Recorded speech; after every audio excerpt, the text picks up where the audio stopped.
Assalamu alaikum warahmatullahi wabarakatuh.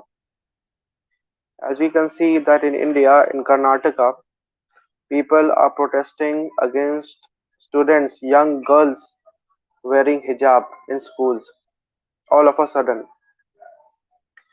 And not only that, they are even their own classmates are protesting against the women, the girls who are wearing hijab in schools. This is nothing but an attack on the freedom of expression in India and the freedom to right to practice his or her own religion, because this behavior is not, of course it's against Islam, but at the same time this behavior is against the constitution of India. So let me explain that what is hijab. The word hijab appears in the Quran as either a barrier or it is was used for the mothers of believers in the Quran in Surah Ahzab, that whenever the men have to talk to the mothers of the believer, the men have to talk behind a hijab, behind a barrier.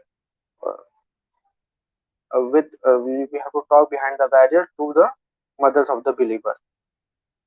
This is specific to the mothers of the believer, but many scholars, or I would say that the most of the scholars, have extended this verse to all Muslim women or all Muslim girls. The general commandment for hijab, or you can say etiquettes between men and women, can be seen in Surah Nur, which is the 24th chapter of the Quran, in which it is said that in which it is said that O believing men, lower your gaze and guard your modesty. And then it was said to the believing woman that you should lower your gaze and guard your modesty or your private parts. And some addition commandments were given to the women, that they should not uncover their adornments except which ordinarily this appears of, which means anything which is ordinarily open, that should be open as well in normal circumstances also. For example, face and hands are the things which are normally open or normally not covered by human beings, whether that be males or females. So those things can be uh, uncovered. And at the same time, Quran also says that draw the head covering, or the word used is himar. Draw the himar over your bosoms, over the chest, so that nobody can see the lining or the cleavage of the chest of the woman. So this was the general commandment of hijab. If you want to say hijab, you and there was a specific commandment uh, in Surah Azab. First, that commandment was for the mother of the believers, in which the mother of the believer has to talk behind a hijab to any other man. And of course, this also extends that if they go out, they have to cover everything. And there was a specific case in which the believing women were getting molested. At the time of Prophet peace be upon him, the believing women were getting molested. So at that time, Quran said that, O prophets, tell your wife, your daughter, and the believing woman to draw an outer garment so that they can be recognized and not molested. Now, these verses were for a specific context where the believing woman, which includes the daughters and the wife and the normal believing woman of that time, that this was specific to them, that in cases of molestation, when you go out, or in cases of molestation, you should wear an outer garment so that you may be recognized and you should not be molested.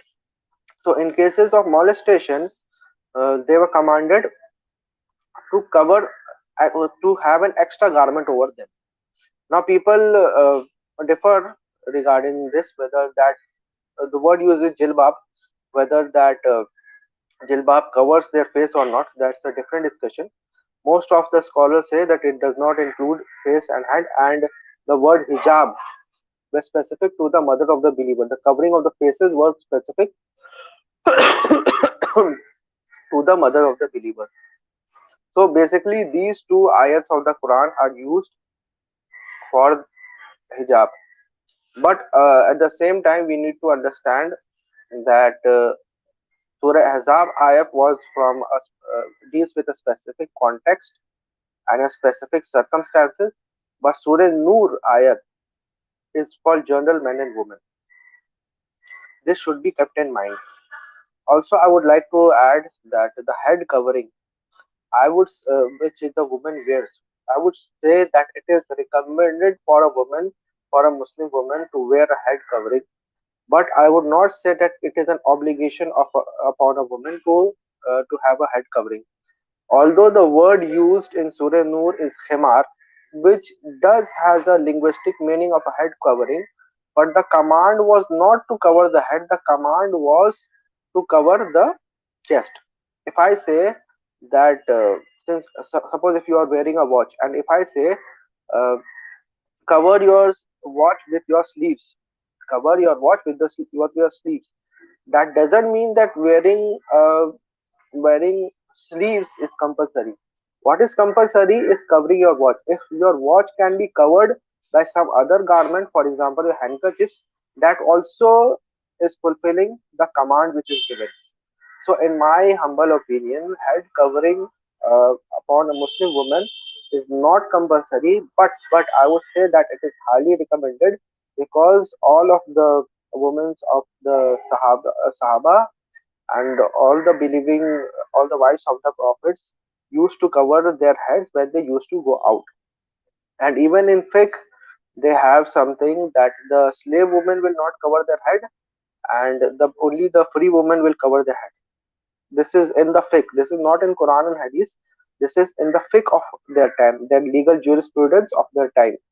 So I would say that because of this, I would say that even today, because slavery has been abolished, so even believing women I'm not recommending it, but may uncover their head if they want. But if they want to cover their head, if they want to cover even their face, even though I consider covering the head and covering the face as not compulsory, but I would die supporting them if it is their choice to wear it on their head or on their face, because it is the right of every woman to choose what she thinks is right. Especially in Islam, the woman has the right to choose whichever school of thought she feels that she should follow.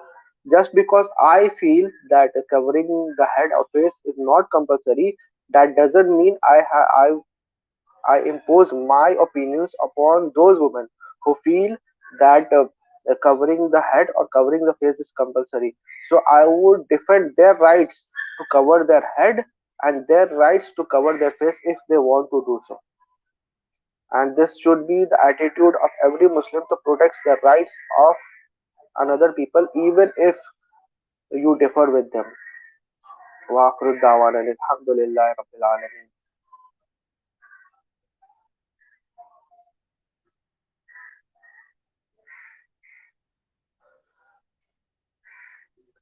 جزاكم الله خيرا. أحسن الجزاء.